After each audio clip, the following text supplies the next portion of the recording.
Again, proud of our team. Love the way they come out and started the game.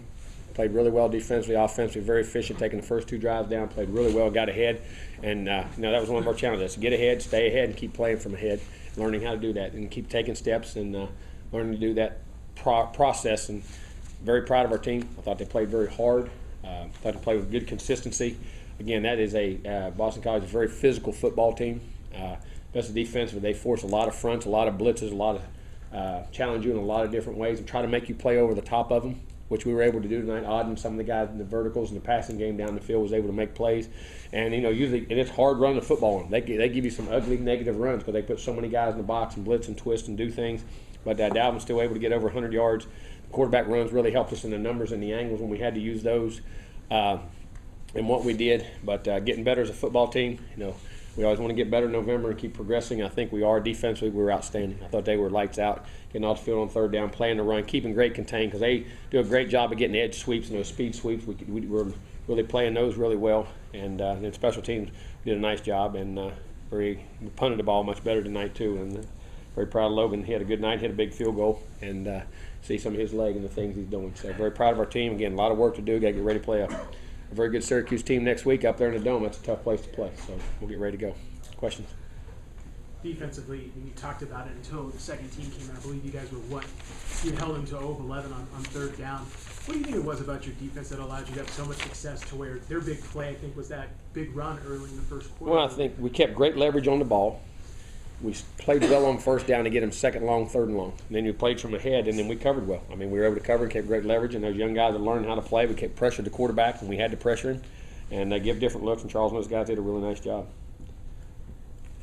Jimbo, how good to get the monkey off your back, get that quick start, because it's been a long time since you guys. It has been, and just learning how to do that, and they got to go out and relax and do it. And I'd say it's a part of growing and maturing is when a young football team and those young guys. I say sometimes you say, well, they're not intense enough, or they get too intense. Just do your job, have great weeks of practice. And like I said, when you practice really well and you learn to practice, and practice, not just practice, but practice well, you feel confident. It's like studying for a test. And all of a sudden those answers come and you're relaxed, you're not pressing yourself, and they're learning how to do that. They're learning how to practice and prepare for games with so much youth, and then they're going out and execute, and they're getting better at it. Did you feel like going in after the good week of practice that they had a right mindset to go in and play? I did. I felt good, and that was one of our huge challenges. That was my Friday talk about learning how to get ahead, stay ahead, and play from ahead and finish. And we did all those things.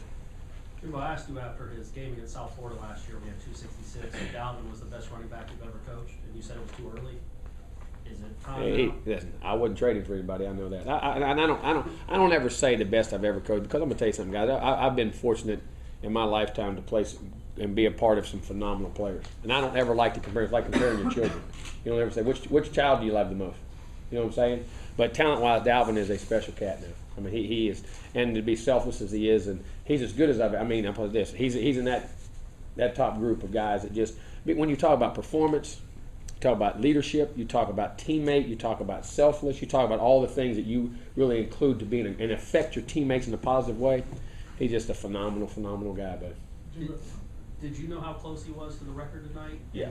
It's 35-0. It's hard. I know. It was, and I went over to him and I said, I'd have never forgave myself. He went out there in the 4th quarter to what this team can still achieve, the year it can still have, and for him to get injured at the end of a football game like that. I mean, and like he said, and we both said, we don't play for records. That's not what we play for. We play for team. He's a coach.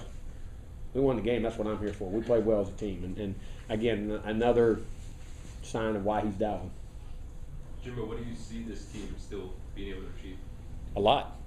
I mean, I still think this team getting better and better and better, and these seniors leaving the legacy of hard work and learning these young guys, when just because you didn't have all your goals and everything didn't go right, to keep working hard, to persevere and become as good as you can become. And that's the ultimate goal at the end of the day, become the team you could possibly can become. Young guys leaving a legacy of what the future can hold and how they have to practice, how they have to achieve, how to still go in. You're still playing, you still got another arch rival, you still got an ACC game left, and you still got a chance to win 10 games. I mean, in the legacy of doing all that and winning a bowl game. I mean, but more importantly, the pride of who you are. You have pride in your work. And when you, at the end of the day, become as good as you can become and have great pride in how you practice and how you play, you achieve everything you want to achieve, because that's what it's all about. It's not about championships, it's not about that. It's about becoming what you can become. And when you do that, all the other things fall in place. You talk about the young guys tonight. We see Auden, 6 receptions, 101 yards, 2 touchdowns. We've seen Nooney have 2 good games. We're seeing Auden with another big game. How would you describe the progress you've seen from him just over the last few weeks? Well, they're learning, because I'm going to tell you what. Ask them how much I've been in their tail for about the last 8-10 weeks, and then when we were forcing them to play them, because I wasn't going to say, if you're going to play, I go make some big plays. But I need those every down plays. I need that consistency, because we got to have play as a team, and they have done it. I've been extremely pleased with them, and and that's when what you're capable of and how you play, they have to match up, and those guys are learning how to do that.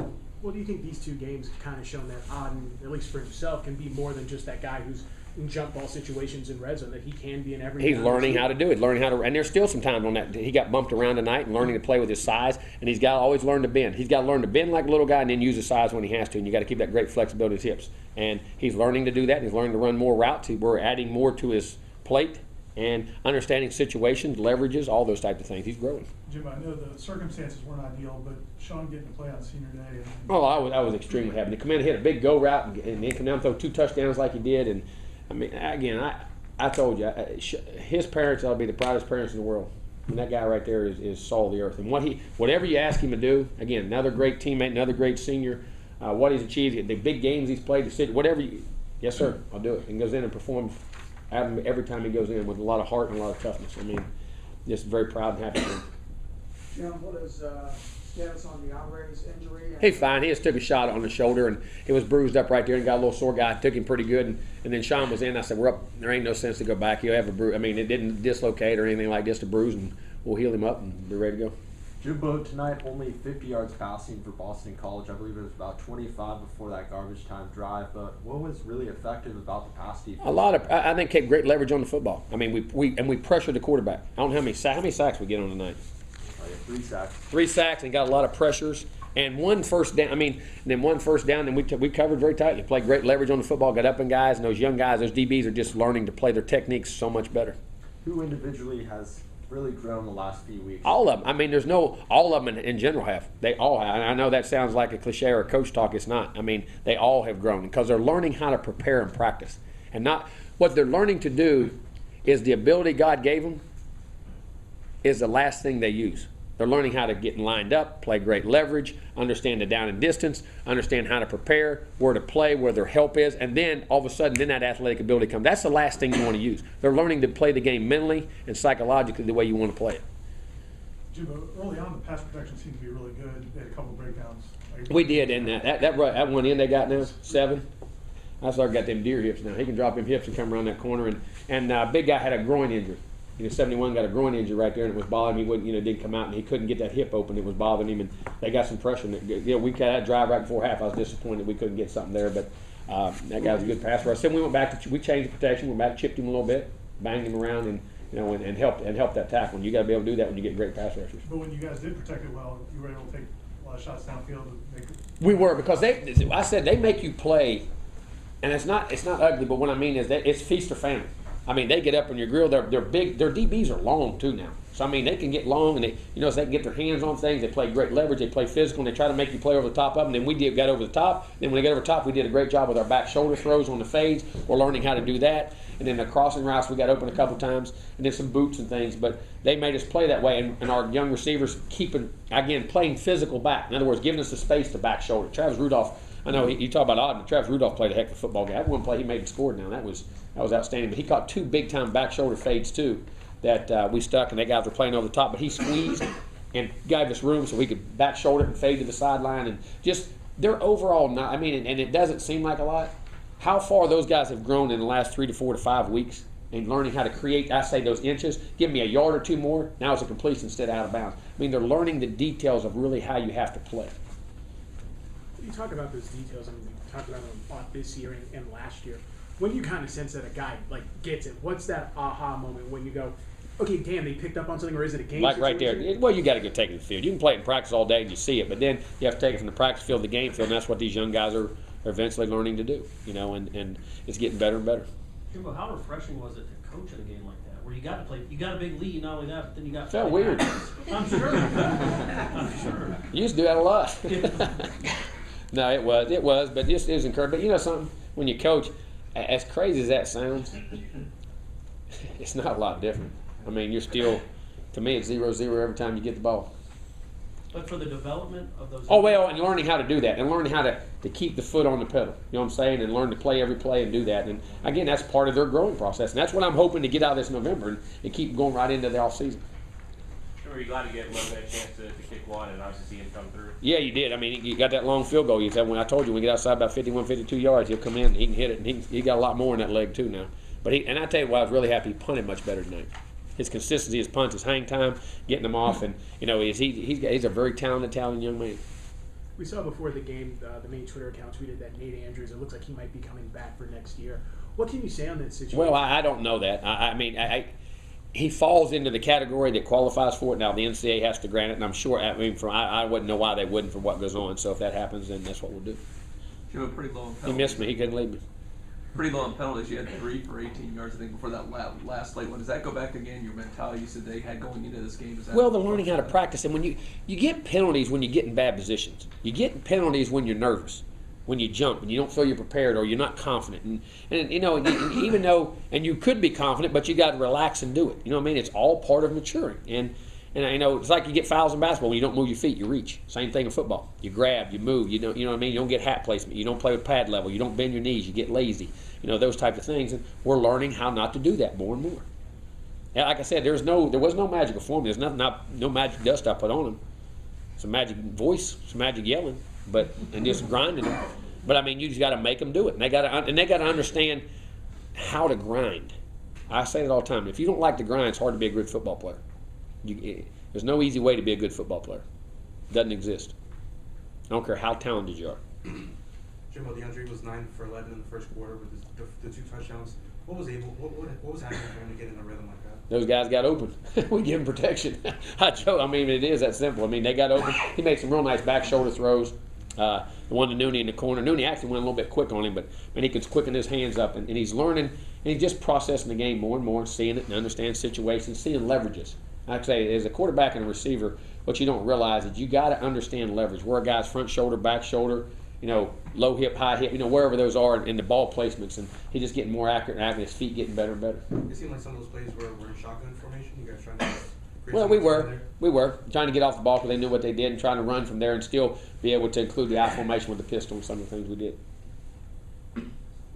Jimbo, a lot of success against BC in the past. Prior to the touchdown, you guys had held them scoreless in 8 consecutive quarters. Why is it about shutting down BC that just has become a habit for this team?